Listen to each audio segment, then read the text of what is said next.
नमस्कार दोस्तों, आप सभी का स्वागत है मेरे YouTube चैनल पे। आज हम लोग एनसीईआरटी का क्लास 6 का हिस्ट्री का चैप्टर 2 शुरू करने वाले हैं। और चैप्टर 2 है क्या? खाद्य संग्रह, आखेट खाद्य संग्रह से भोजन उत्पादक तक। अच्छा, ये आखेट खाद्य संग्रह से भोजन उत्पादक तक, ये किसके बारे में बात कर रहा है? तो ये मानव के बारे में बात किया जा रहा है। किसके बारे में बात किया जा रहा है? मानव के बारे में बात किया जा रहा है, क्योंकि प्राचीन समय में मानव क्या था? आखेटक और खाद्य संग्राहक था। और वो कैसे भोजन उत्पादक बना, इस कहानी को इस चैप्टर में, यानी कि चैप्टर 2 जो है, इसमें जानेंगे। तो आइए चैप्टर की शुरुआत करते हैं। और शुरुआत करते हैं तुषार की रेल यात्रा से। एक लड़का है जिसका नाम क्या है? तुषार। इसकी रेल यात्रा की जो विवरण है वो दिया गया है। तो वो देखते हैं कि इसमें क्या होता है। तो क्या करें कि तुषार अपने एक रिश्तेदार की शादी में दिल्ली से चेन्नई जा रहा था। तो ये लड़का है जिसका क्या नाम है? तुषार। अब ये क्या कर रहा था कि एक रिश्तेदार की शादी के लिए कहाँ जा रहा था? दिल्ली से चेन्नई जा रहा था। रेल में उसे खिड़की वाली सीट मिल गई। जैसे कि आप भी अगर मान लीजिए कोई रेल यात्रा करते हैं तो सबसे जब रेलगाड़ी पे चढ़ते हैं तो पहला जो ये मोटिव क्या होता है? पहला एम होता है कि हमें विंडो सीट मिलना चाहिए। कैसे भी करके खिड़की वाला सीट अगर मिल जाता है तो वो मजे मजे है। ठीक है, तो यहीं पे ये क्या था कि तुषार, उसे खिड़की वाली सीट मिल गई जहां से वह बाहर का नजारा देखने में मग्न हो गया। तेज दौड़ती रेलगाड़ी से उसने देखा कि पेड़ पौधे, घर, खेत खलियान बड़ी तेजी से पीछे छूटते चले जा रहे थे। तभी उसके चाचा ने उसके कंधे पर हाथ रख करके कहा, पता है, लोगों ने मात्र 150 साल पहले रेल से यात्रा करनी शुरू की थी।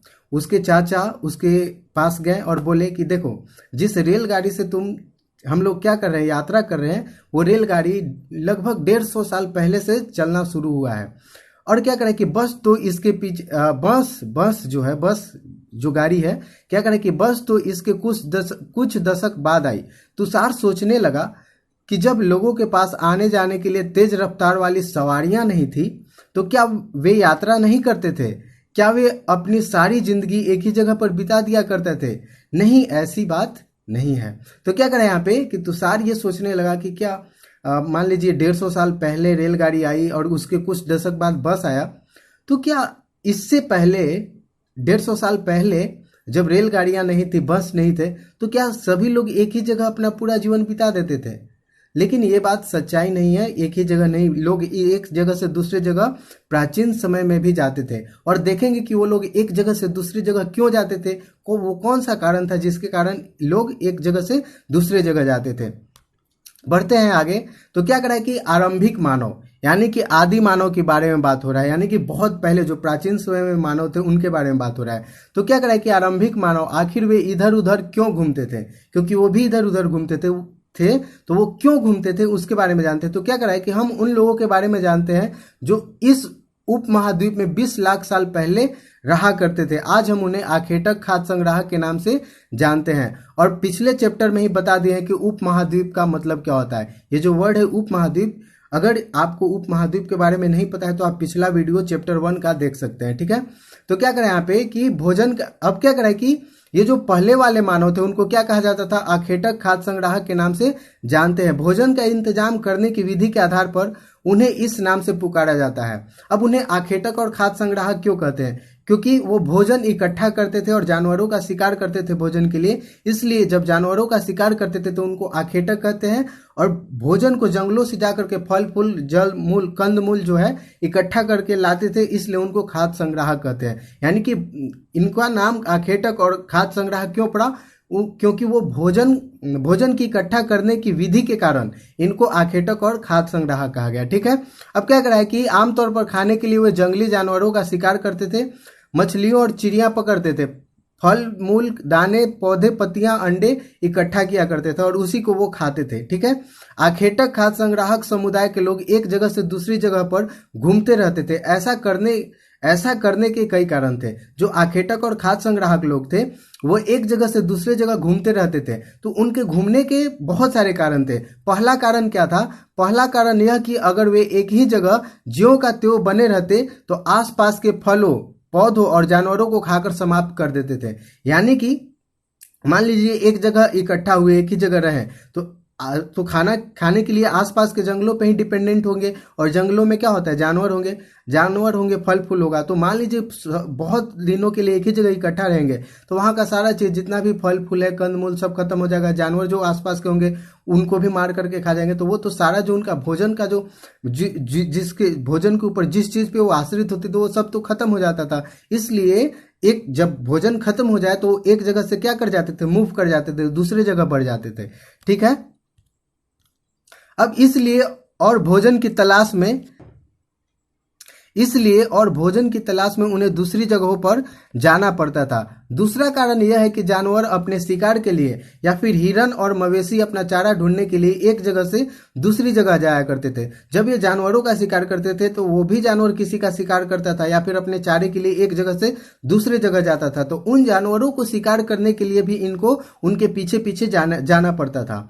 इसलिए जानवरों का शिकार करने वाले लोग भी इनके पीछे पीछे जाया करते थे। नेक्स्ट है तीसरा कारण क्या है। तो दो कारण तो जान लिए, अब तीसरा कारण देखते हैं कि लोग मूव क्यों करते थे। तो तीसरा कारण यह कि पेड़ों और पौधों में फल फूल अलग अलग मौसम में आते हैं, इसलिए लोग उसकी तलाश में उपयुक्त मौसम के अनुसार अन्य इलाकों में घूमते होंगे। ये भी ऐसा अनुमान लगाया जाता है कि हर एक सीजन में, मतलब कोई भी जंगलों में जो फल फूल लगते हैं तो वो सीजन के अनुसार लगते हैं। एक सीजन में कुछ पेड़ों पे फल लगेंगे, दूसरे सीजन में दूसरे पेड़ों पे फल लगेंगे। तो इस तरीके से सीजन के अनुसार वो क्या करते थे, मूव करते रहते थे।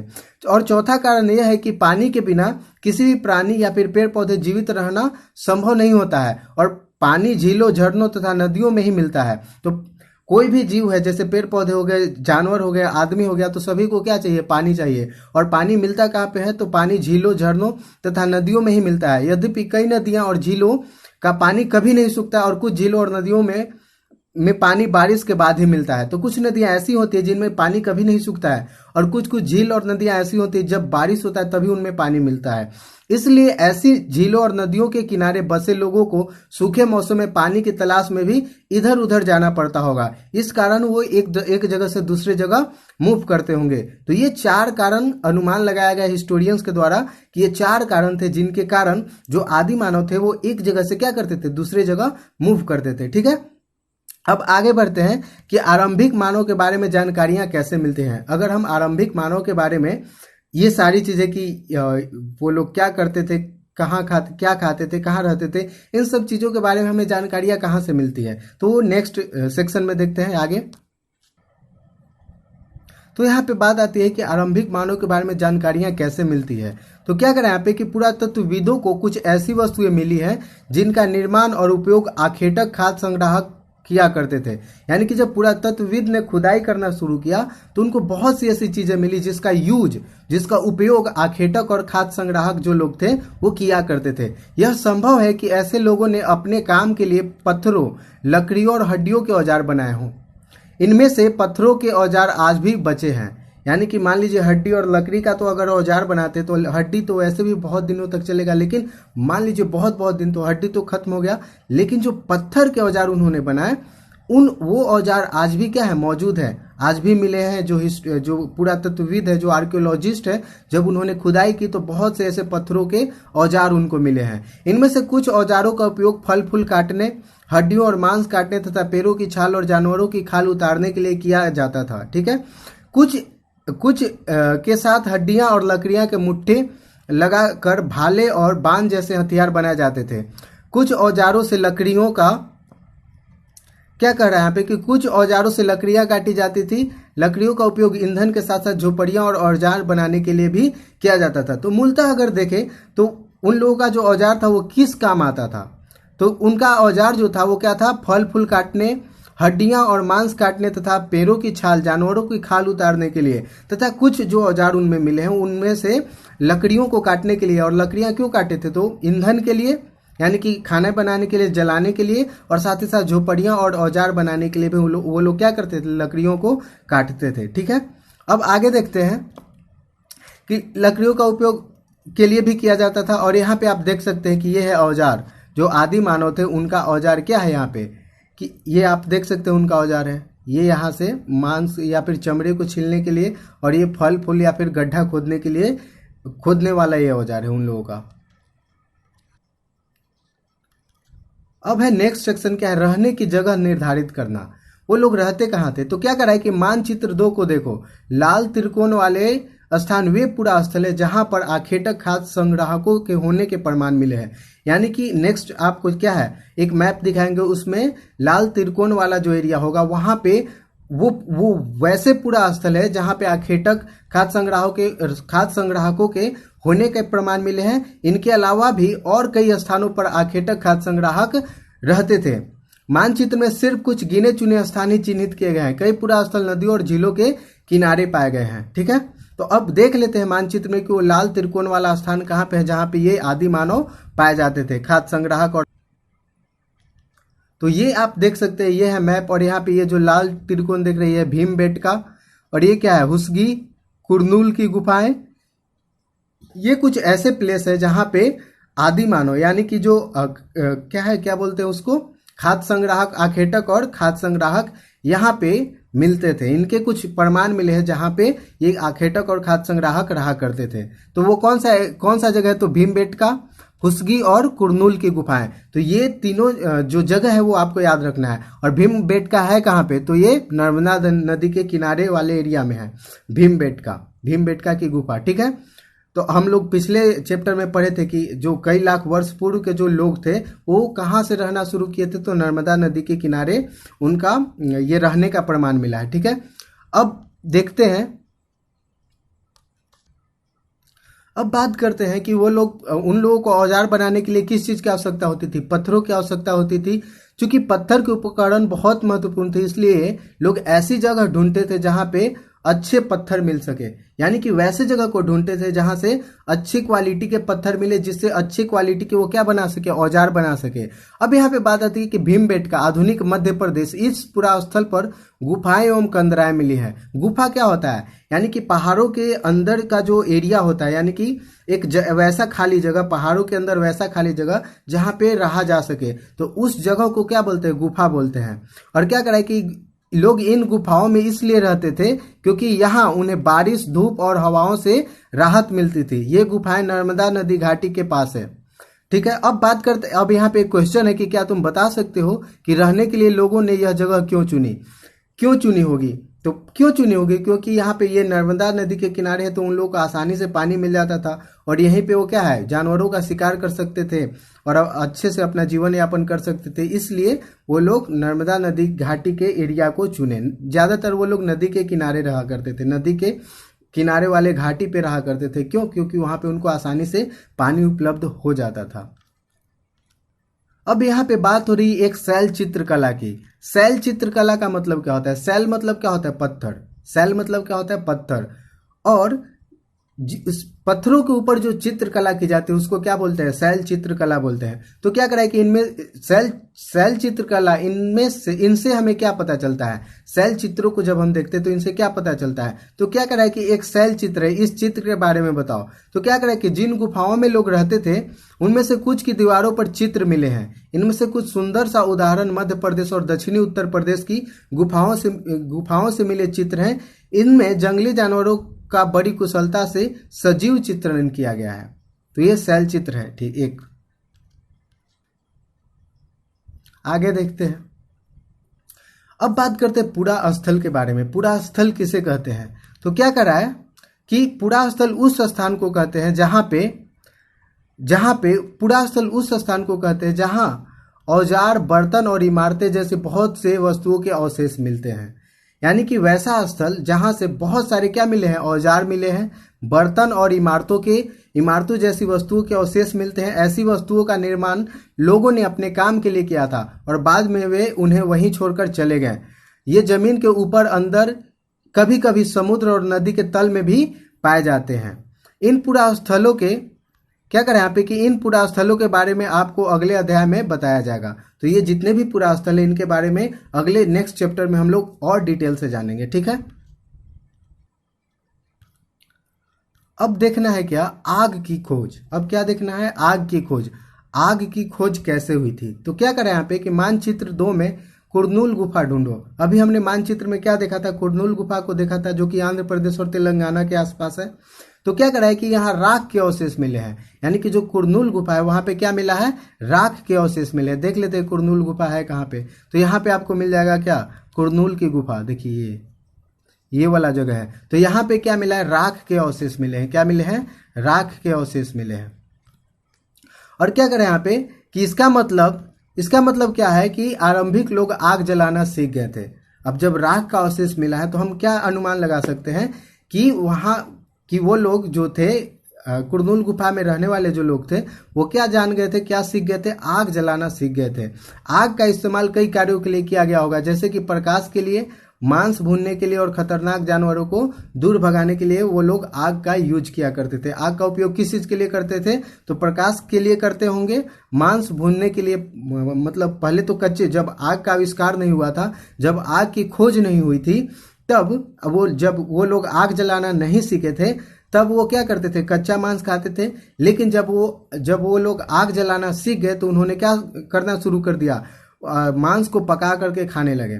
और क्या है कि आग का यूज किस चीज के लिए करते थे, तो खतरनाक जानवरों को दूर भगाने के लिए। यानी कि जब रात को सोते थे, मान लीजिए गुफा में सोते थे, तो गुफा की दरवाजे पे क्या कर देते थे, वो लोग आग जला करके छोड़ देते, जिससे कि हिंसक जानवर क्या करता था, अंदर गुफा में नहीं प्रवेश करता था और इन लोगों की जो जान है उनकी रक्षा होती थी। ठीक है, अब बात करते हैं नाम और तिथियां। तो इसको देख लेते हैं, क्या है कि हम जिस काल के बारे में पढ़ रहे हैं पूरा, और क्या करें यहाँ पे नाम और तिथियों के बारे में जान लेते हैं। तो क्या करें कि हम जिस काल के बारे में पढ़ रहे हैं, पुरातत्वविदों ने उनके बड़े बड़े नाम रखे हैं। आरंभिक काल को वे लोग पूरा पाषाण काल कहते हैं, यानी कि जब मानव सभ्यता का शुरुआत हो रहा था, तो शुरुआत भी नहीं हुआ था उस समय को वो लोग क्या बोलते हैं, जो पुरातत्वविद हैं वो लोग इस समय को क्या बोलते हैं, तो पूरा पाषाण काल बोलते हैं। क्या बोलते हैं, पूरा पाषाण काल। यह दो शब्द, पूरा यानी कि प्राचीन और पाषाण यानी पत्थर से बना है। तो पूरा पाषाण काल दो शब्दों से बना है। कौन कौन, पूरा का मतलब क्या होता है प्राचीन, और पाषाण का मतलब क्या होता है पत्थर। तो जो वैसा प्राचीन काल जिसमें पत्थरों का यूज होता था उसको क्या बोलते हैं, पूरा पाषाण काल बोलते हैं। यह नाम पूरा स्थलों से प्राप्त पत्थर के औजारों के महत्व को बताता है। पूरा पाषाण काल 20 लाख साल पहले से 12,000 साल पहले के दौरान माना जाता है। तो पूरा पाषाण काल का समय कहां से कहां तक है, तो 20 लाख साल से लेकर के 12,000 साल तक के दौर को क्या माना जाता है, पूरा पाषाण काल माना जाता है।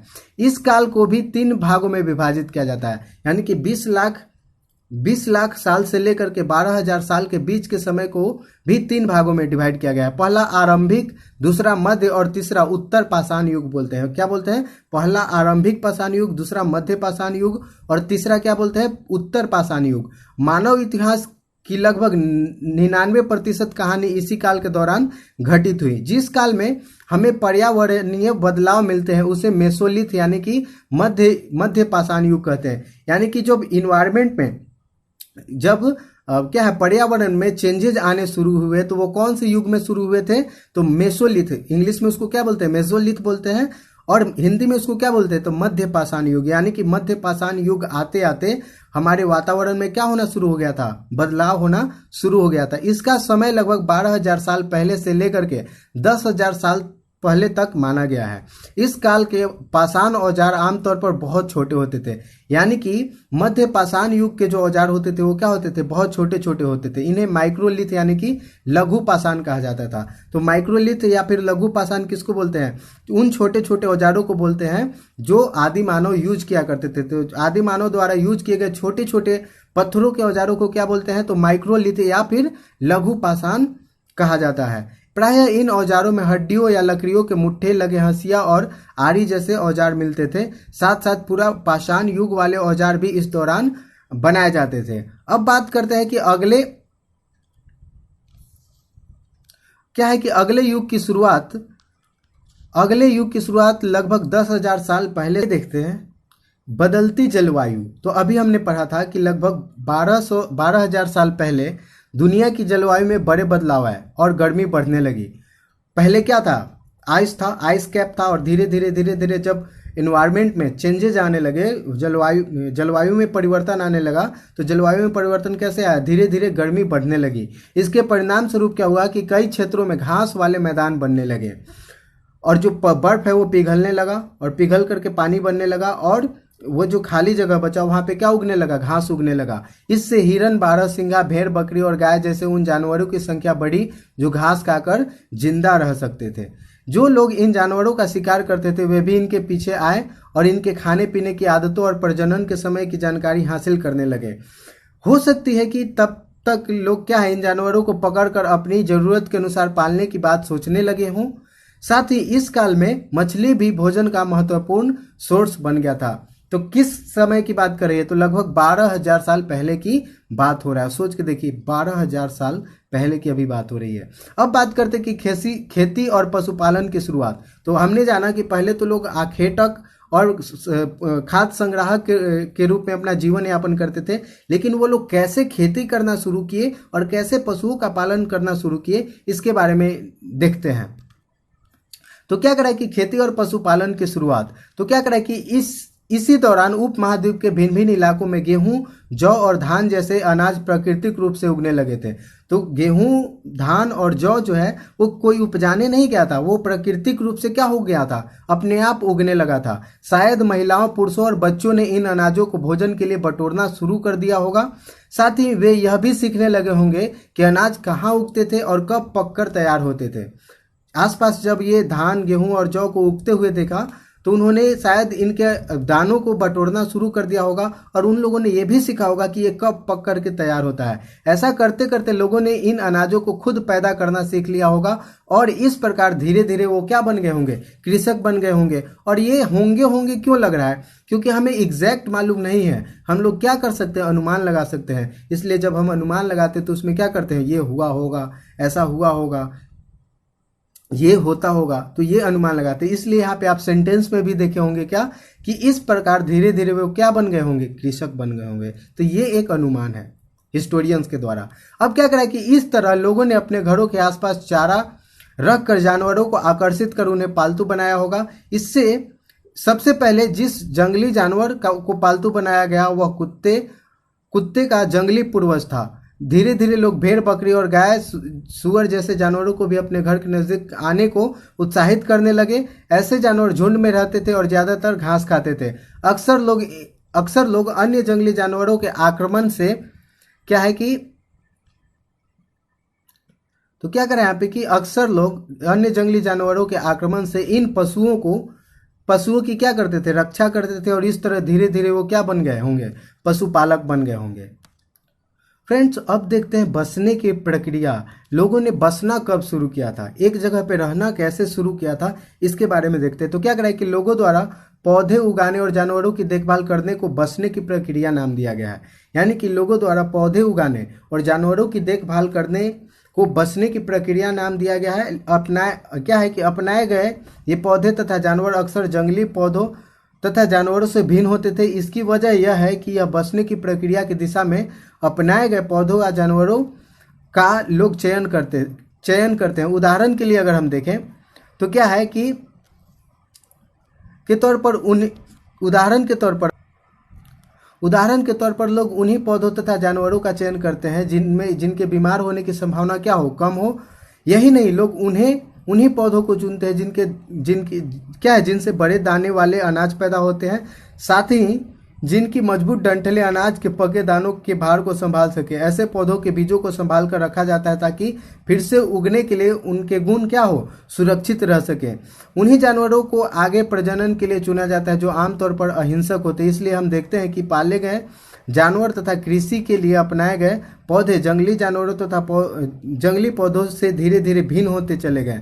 मिसाल के तौर पर जंगली जानवरों की तुलना पालतू जानवरों के दांत और सींग से होते हैं। जैसे यहाँ पे एक देख सकते हैं कि जंगली सुअर का दांत है और एक नॉर्मल जो सुअर है, जो पालतू सुअर है, उसका दांत है। तो आप देख सकते हैं कि जंगली सुअर का दांत कितना बड़ा है और एक पालतू सुअर है उसका दांत कितना बड़ा है। तो ये यहाँ पे बताने की कोशिश की गई है कि धीरे धीरे लोगों ने एक जगह पे रहना शुरू कर दिया और जंगली पौधों को छोड़ करके वैसे पौधों को इन्होंने अपनाना शुरू किया जो कि जिनके दाने बड़े हो और जिनकी डंठलें टिकाऊ हो, और साथ ही साथ वैसे जानवरों को पालतू बनाना शुरू किया जो कि अहिंसक हो।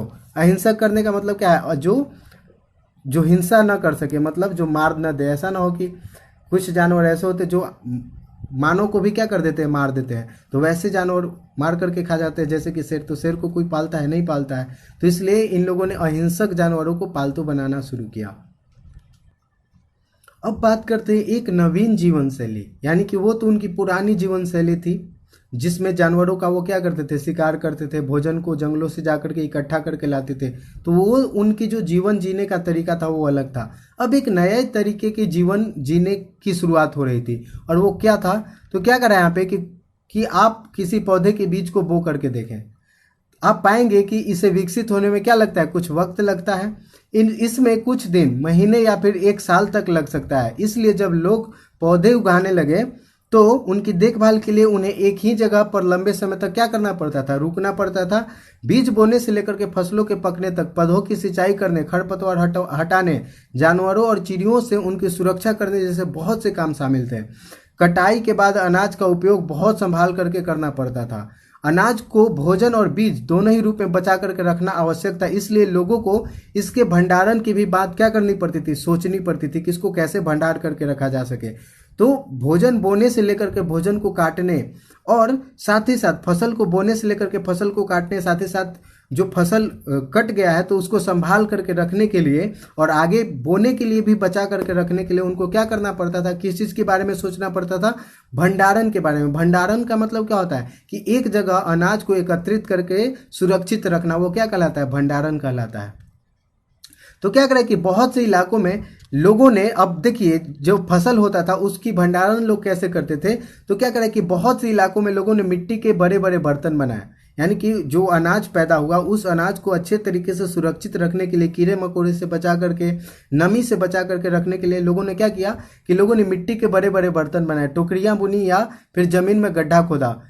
क्या करें कि क्या आपको ऐसा लगता है कि शिकारी या भोजन संग्रह करने वाले बर्तन बनाते और उनका प्रयोग करते होंगे? अपने जवाब का कारण बताइए। तो क्या करें कि जो भी क्या करें, शिकारी है जो भोजन संग्राहक था, उसके लिए उसको भोजन संग्रह करने की कोई आवश्यकता ही नहीं थी।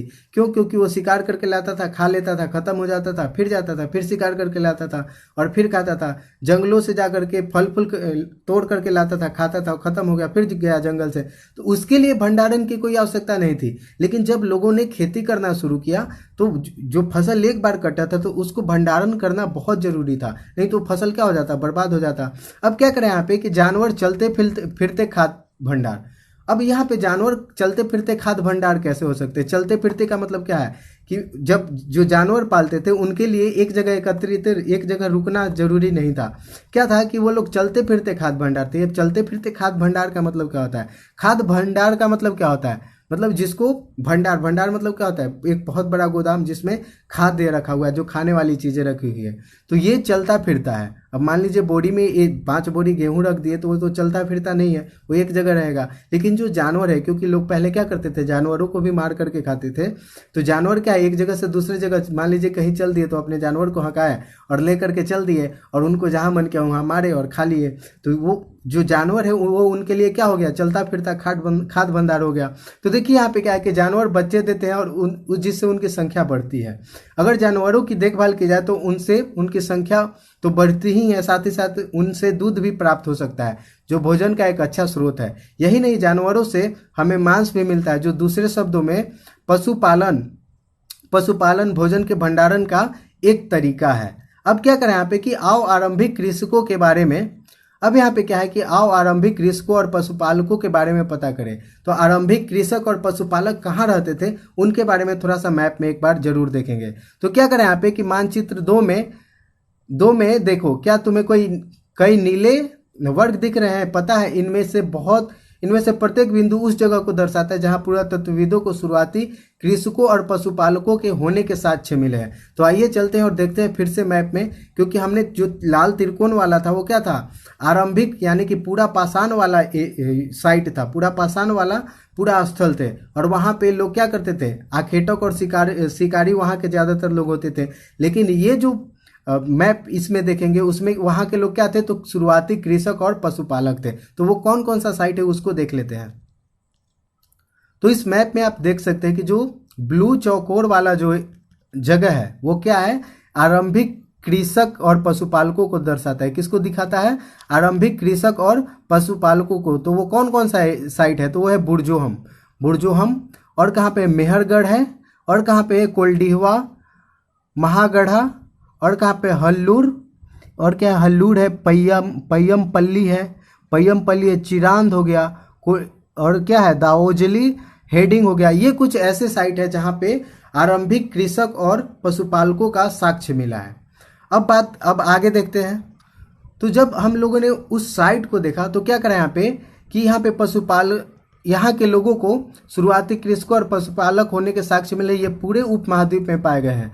इनमें से सबसे महत्वपूर्ण पश्चिमोत्तर क्षेत्र में, आधुनिक कश्मीर में और पूर्वी तथा दक्षिण भारत में पाए गए हैं। तो आधुनिक कश्मीर में कहाँ पे? बुरजोहम था ना। और ये पाकिस्तान जो मेहरगढ़ है वो कहाँ पे चला गया? पाकिस्तान में। तो वो कुछ एरिया है जहाँ पे आधुनिक शुरुआती कृषक और पशुपालकों के रहने का क्या मिला है? अवशेष मिला है। वास्तव में ये निर्दिष्ट स्थान कृषकों और पशुपालकों की बस्तियां थी या नहीं, इसे जांच के लिए वैज्ञानिक खुदाई में मिले पौधों और पशुओं की हड्डियों के नमूनों का अध्ययन करते हैं। इनमें सबसे रोचक जले हुए अनाज के दाने के अवशेष हैं। ऐसा लगता है कि ये गलती से या फिर जानबूझकर जलाए गए होंगे। वैज्ञानिक इन अनाजों के दानों की पहचान कर सकते हैं। तो जो अनाज मान लीजिए जब भोजन बनाते होंगे, पकाते होंगे, तो वो जला हुआ रह गया होगा। तो अभी हम पिछले चैप्टर में ही हम लोगों ने पढ़ा था कि अगर कोई जला हुआ लकड़ी या फिर जला हुआ अनाज है तो बहुत दिनों तक रह सकता है। अगर कच्चा अनाज है या फिर कच्चा लकड़ी है ऐसे ही, तो वो क्या होगा? कीड़ा उसको खा करके खत्म कर देगा। लेकिन मान लीजिए कोई जला अनाज है या फिर कोई जली हुई लकड़ी है तो वो बहुत दिनों तक क्या रहता है? बना हुआ रहता है, वो जल्दी नष्ट नहीं होता है। तो जो क्या है, आर्कियोलॉजिस्ट हैं, जो पुरातत्वविद है, जब वो खुदाई करते तो जो अनाज मिलता है तो उस अनाज को जो साइंटिस्ट है वो क्या कर सकते हैं? पहचान सकते हैं और पहचान करके बता सकते हैं कि इतना पुराना है और ये अनाज है। तो इससे हमें पता चलता है कि वो लोग अनाज का भी क्या करते थे? खेती करते थे। ठीक है। अब क्या करें यहाँ पे कि वैज्ञानिक इस अनाज के दानों की पहचान कर सकते हैं। इस तरह हमें पता चलता है कि इस उपमहाद्वीप के विभिन्न भागों में बहुत सी फसलें उगाई जाती रही होंगी। वैज्ञानिक विभिन्न जानवरों की हड्डियों की भी क्या कर सकते हैं? पहचान कर सकते हैं कि कौन सी हड्डी कौन से जानवर की है। अब आगे देखते हैं अस्थायी जीवन की ओर। हमने देखा कि आखेटक और फूड खाद्य संग्राहक से लेकर के उनकी एक नई जीवन शैली की शुरुआत होती है। अब बात करते हैं कि उनका लाइफ कैसे चेंज होता है और अस्थायित्व की ओर आता है। यानी कि पहले लोग एक जगह से दूसरी जगह घुमंतु की तरफ भटकते रहते थे, जानवरों की खोज में, भोजन की तलाश में, जंगलों से फल फूल की तलाश में। लेकिन धीरे धीरे उन लोगों ने क्या किया? खेती करना शुरू किया, जानवरों को पालतू बनाना शुरू किया। अब उनका जो लाइफ है वो अस्थायित्व जीवन की ओर आगे बढ़ती है। उसके बारे में देखते हैं। तो क्या करें यहाँ पे कि वह पुरातत्वविदों को जिस पुरा स्थलों पर झोपड़ियां और घरों के निशान मिले हैं, जैसे कि बुरजोहम हो गया वर्तमान कश्मीर में, अभी हमने देखा कि लोग गड्ढे के नीचे घर बनाते थे जिन्हें गर्तावास कहते हैं। यानी कि गर्तवास का मतलब क्या होता है? आवास। गर्त और आवास से मिलकर के क्या बना है? गर्तवास। तो आवास का मतलब क्या होता है? घर। और गर्त का मतलब क्या होता है? गड्ढा। यानी कि गड्ढे में जो घर बनाते थे, वो गड्ढे में बना हुआ जो घर है उसको क्या बोलते हैं? गर्तवास बोलते हैं। तो लोग क्या, पहले के लोग क्या करते थे, जो कि बुरजोहम में वर्तमान कश्मीर में क्या मिला है? गर्तवास मिला है। इनमें उतरने के लिए क्या होता था? सीढ़ियां होती थी। इससे उन्हें ठंड के मौसम में सुरक्षा मिलती होगी। पुरातत्वविदों को झोपड़ियों के अंदर और बाहर दोनों ही स्थानों पर आग जलाने की जगह मिली है। यानी कि झोपड़ी के बाहर भी और झोपड़ी के अंदर में भी आग जलाने की क्या मिले हैं? जगह मिले हैं। ऐसा लगता है कि लोग मौसम के अनुसार घर के अंदर या बाहर खाना पकाते होंगे। एक गर्तवास का चित्र बनाने के लिए बोल रहा है तो आप बना सकते हैं। और क्या करें कि बहुत सारी जगहों से पत्थर के औजार मिले हैं, जिनमें से कई ऐसे हैं जो कि पूरा पाषाण युगीन है। पूरा पाषाण युग मतलब क्या है? कि बहुत पहले 12,000 साल पहले से 12,000 वर्ष पूर्व के औजार हैं और उपकरणों से भिन्न है, इसलिए इन्हें नवपाषाण युग का माना गया है। यानी कि बहुत से ऐसे औजार मिले हैं जो कि पूरा पाषाण युगीन औजारों से क्या है? भिन्न है, इसलिए इसको क्या बोला गया है? नवपाषाण युग का माना गया है। इनमें से वे औजार भी हैं जिनकी धार को और अधिक पैना करने के लिए उन पर पॉलिश चढ़ाई जाती थी। ओखली और मूसल का प्रयोग अनाज तथा वनस्पतियों से प्राप्त अन्य चीजों को पीसने के लिए किया जाता था। आज हजारों साल बाद भी ओखली और मूसल का प्रयोग अनाज पीसने के लिए किया जाता है। आज भी अगर गांव में जाइएगा, शहर में तो देखने के लिए बहुत कम मिलता है, लेकिन जब अगर आप गांव से बिलोंग करते हैं या फिर अगर गांव में आप जाइएगा तो वहां पे भी आज भी क्या है, ओखली और मूसल मिलता है। उसी तरह प्राचीन, तो वो लोग सोच के देखिए 12,000 साल पहले के लोग उखली और मूसल का यूज करते थे, और वही प्रचलन आज भी क्या है, बना हुआ है, और आज भी लोग उस चीज का क्या करते हैं, यूज करते हैं। और क्या करें कि उसी तरह प्राचीन क्या है, प्रशस्तर युगीन औजारों का निर्माण और प्रयोग लगातार होता रहा है। कुछ औजार हड्डियों से भी बनाए जाते थे, तो कुछ हड्डी क्या होता है, बहुत हार्ड होता है, तो हड्डियों को भी वो लोग क्या करते थे, नुकीला बना करके जानवरों को शिकार करने के लिए या फिर लकड़ी काटने के लिए भी वो लोग क्या करते थे, हड्डियों से बने हुए औजारों का वो लोग क्या करते थे, उपयोग करते थे। इस पिक्चर में आप देख सकते हैं कि क्या है, इन लोगों का जो आदि मानव थे उन लोगों का क्या है, ये औजार है, ये कुछ इस तरीके का होता था। नुकीला देख रहे हैं, ये कुछ लगता है कि कुछ कट करने के लिए, जैसे कि चमड़े को छीलने के लिए या फिर मांस को काटने के लिए यूज होता होगा। सभी का यूज अलग अलग हिसाब से, अलग अलग चीज़ों को काटने के लिए अलग अलग तरीके के क्या करते थे, ये लोग औजार बनाते थे। आगे देखते हैं कि नवपाषाण युग के पुरा स्थलों से कई प्रकार के मिट्टी के बर्तन मिले हैं।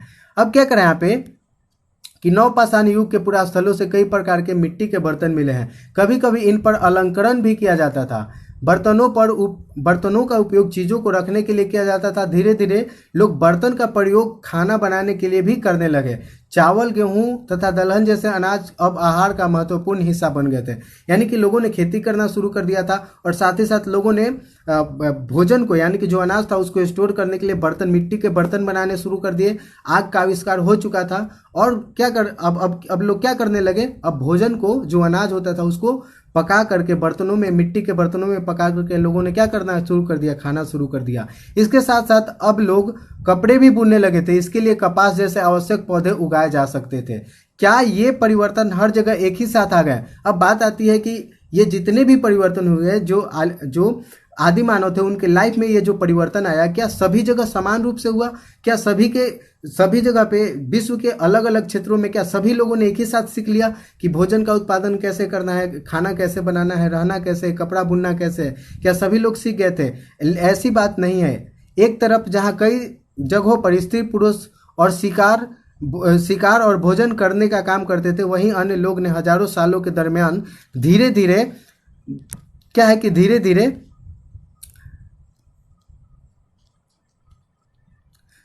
धीरे खेती और पशुपालन को क्या कर लिया, अपना लिया। यानी कि कुछ लोग, आदि मानव में ही से कुछ लोगों ने क्या है, अपना ही पुराना ही लाइफ, आखेटक और खाद्य संग्राहक का ही जीवन व्यतीत करना शुरू किया, और कुछ लोगों ने क्या है कि खेती और पशुपालन को अपना लिया।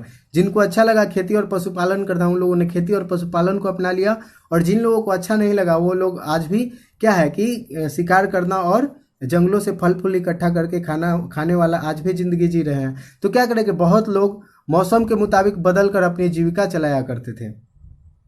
अब बात करते हैं कि सूक्ष्म निरीक्षण की। तो मेहरगढ़ में जीवन मृत्यु, मेहरगढ़ एक जगह है जो कि आज कहाँ पे है, पाकिस्तान में है। तो क्या करा है यहाँ पे कि मानचित्र 2 में मेहरगढ़ ढूंढो। तो मेहरगढ़ हमने देखा था पहले, तो क्या है कि यह ईरान, अब देख ही लेते हैं मैप में, एक बार फिर से देख लेते हैं मेहरगढ़ को।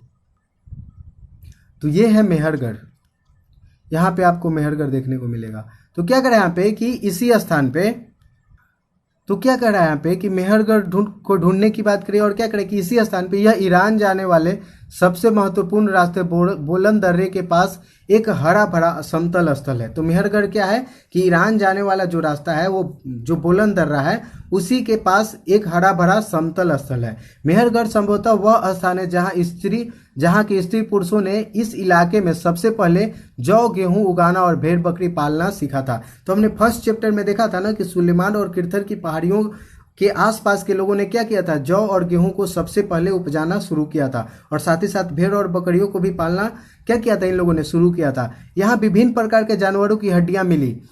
इनमें हिरन तथा सुअर जैसे जंगली जानवरों तथा भेड़ और बकरियों की भी हड्डियां मिली है। मेहरगढ़ में इसके अलावा चौकोर तथा आयताकार घरों के अवशेष भी मिले हैं। प्रत्येक घर में 4 या उससे ज्यादा कमरे हैं, जिनमें से कुछ संभवतः भंडारण के काम में आते होंगे। अब क्या करें कि मृत्यु के बाद सामान्यतः मृतक के सगे संबंधी उसके प्रति सम्मान जताते हैं।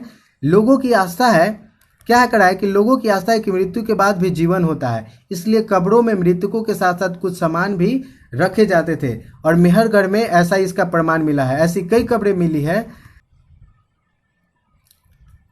मेहरगढ़ में ऐसी कई कब्रें मिली है। एक कब्र में एक मृतक के साथ एक बकरी को भी दफनाया गया था। संभवतः इसे परलोक में मृतक के खाने के लिए रखा गया होगा। वाह वाह, क्या बात है।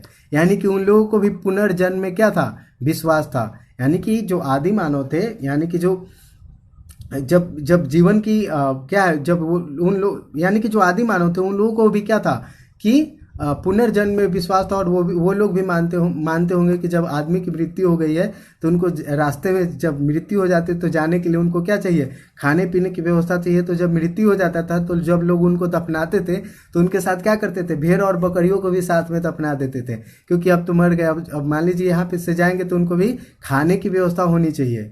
यानी कि लाइफ आफ्टर डेथ, उन लोगों का भी एक क्या था, एक विश्वास था कि लाइफ के डेथ के बाद भी क्या है, एक अगली लाइफ होती है। तो यहाँ पे देख सकते हैं कि जो कब्र उस कब्र को खोदा गया तो वहाँ पे मानव का कंकाल मिला है और साथ ही साथ भेड़ और बकरियों का भी कंकाल मिला है। तो ऐसा माना जाता है कि लोग ऐसा मानते थे कि मृत्यु के बाद जो शव है उसको खाने की व्यवस्था होनी चाहिए, और जब जाएगा तो उस रास्ते में उसके भोजन की व्यवस्था होनी चाहिए। तो इसलिए वो लोग क्या करते थे, भेड़ और बकरी को भी दफना देते थे साथ में। ठीक है, आगे देखते हैं। तो ये था आपका चैप्टर, कंप्लीट हुआ चैप्टर 2। आई होप आप सब लोगों को अच्छा लगा होगा। और इसके कुछ क्वेश्चंस है उसको देख लेते हैं। ठीक है, तो क्या करें यहाँ पे कि आओ याद करें, तो इन वाक्यों को पूरा करना है। तो आप खुद कीजिए। क्या है कि आखेटक खाद्य संग्राहक गुफाओं में रहते थे, इसलिए रहते थे क्योंकि वहाँ पे क्या होता था, उनको बारिश और धूप से क्या मिल जाता था, बारिश धूप और हवा से क्या मिल जाता था, उनको सुरक्षा मिलती थी। इसलिए वो लोग कहाँ पे रहते थे, गुफाओं में रहते थे।